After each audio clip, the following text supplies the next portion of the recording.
Shalom Bapak Ibu, sahabat Galilea yang diberkati oleh Tuhan Yesus. Mari kita siapkan diri seperti biasa setiap pagi kita memulai hari bersama Tuhan. Amin. Jangan pernah saudara memulai setiap hari tanpa Tuhan ya. Karena itu mari kita dahulukan Tuhan seperti Tuhan Yesus katakan, carilah dahulu kerajaan Allah dan kebenarannya, maka semuanya ditambahkan kepadamu. Maka mari kita siapkan diri untuk bersaat teduh, kita baca dengar renungkan firman Tuhan, kita berdoa. Bapa Surgawi Allah, di dalam nama Yesus Kristus kami kuduskan namamu, datanglah kerajaanmu, jadilah kehendakmu di bumi seperti di surga. Saat ini kami hendak membaca dan merenungkan firman-Mu sebab kami percaya Engkau tidak pernah membiarkan meninggalkan kami. Engkau yang sudah menjaga, menyertai dan memberkati istirahat tidur kami di sepanjang malam yang telah berlalu. Dan Engkau dengan kasih setiamu dan oleh anugerah-Mu saja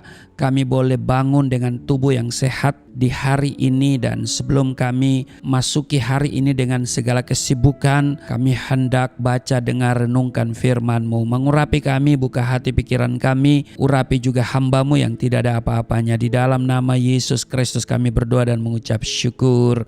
Amin. Kita baca di dalam Matius pasal 9 ayat 35 sampai dengan 38.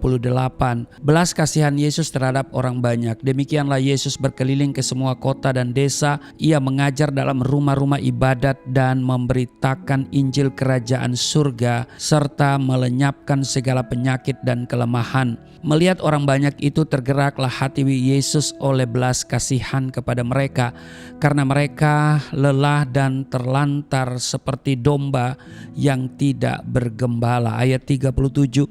Maka kata Yesus kepada murid-muridnya, tuaian memang banyak tetapi pekerja sedikit.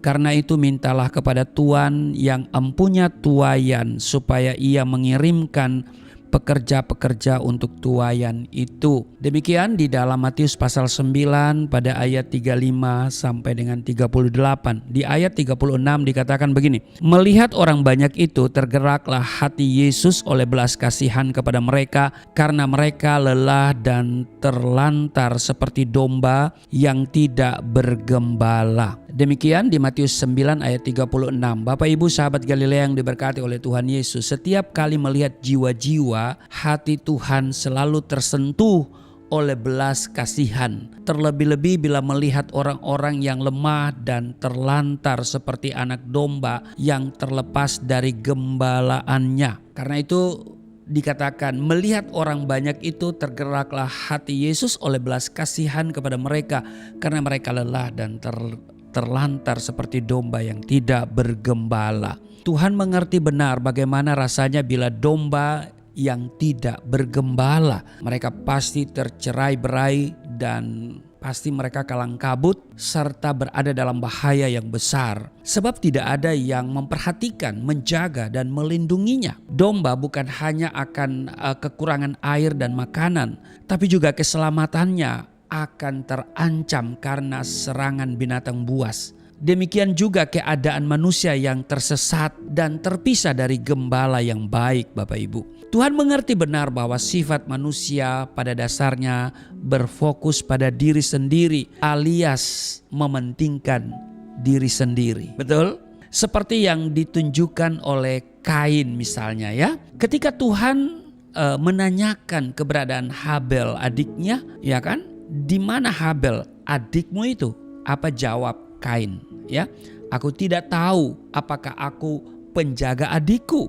Kalau saudara baca di Kejadian pasal 4 ayatnya yang ke-9. Masih banyak orang Kristen yang mementingkan diri sendiri dan tidak punya kepedulian terhadap sesamanya. Mereka tidak ambil pusing dengan keselamatan jiwa-jiwa. Mereka hanya berfokus pada keselamatan diri sendiri.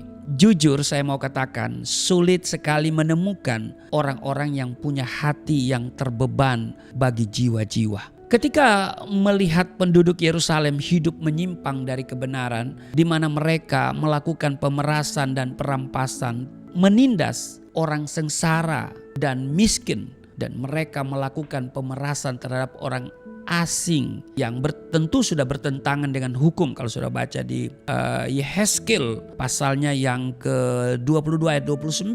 Hati Tuhan menjadi sangat sedih. Karena itu ia berkata, Di Yehezkiel pasal 22 ayat 30, aku mencari di tengah-tengah mereka seorang yang hendak mendirikan tembok atau yang mempertahankan negeri itu di hadapanku, supaya jangan kumusnahkan, tetapi aku tidak menemuinya.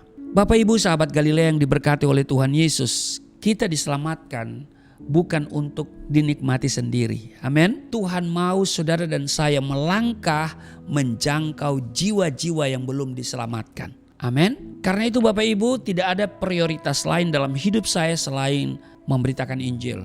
Memberitakan Injil dan memberitakan Injil. Menjangkau jiwa-jiwa yang sedang berjalan kepada kebinasaan. Nah, karena itu Bapak Ibu, mari miliki hati seperti Kristus yang penuh belas kasihan kepada jiwa-jiwa. Itulah panggilan Tuhan bagi kita semua. Amin. Sebagaimana Kristus datang mencari yang hilang, mencari yang terhilang, begitu pula kita dipanggil untuk mereka yang sedang berjalan menuju kepada kebinasaan. Kiranya hari ini apapun profesi kita, pekerjaan kita, di sana kita melakukan satu hal, yaitu menjangkau jiwa untuk keselamatan hidup kekal. Amin. Selamat beraktivitas, Tuhan Yesus memberkati. Mari kita berdoa.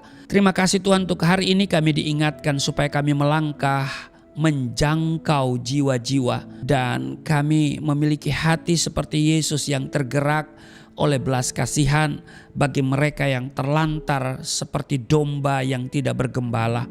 Tolong kami supaya kami mampu melakukan hal itu.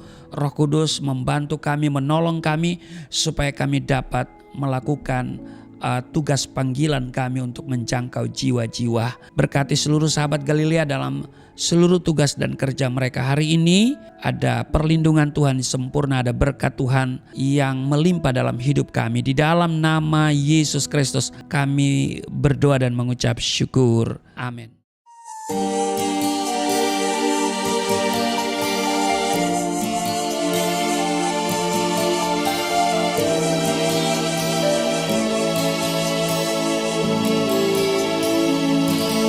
Bapa kami yang di surga,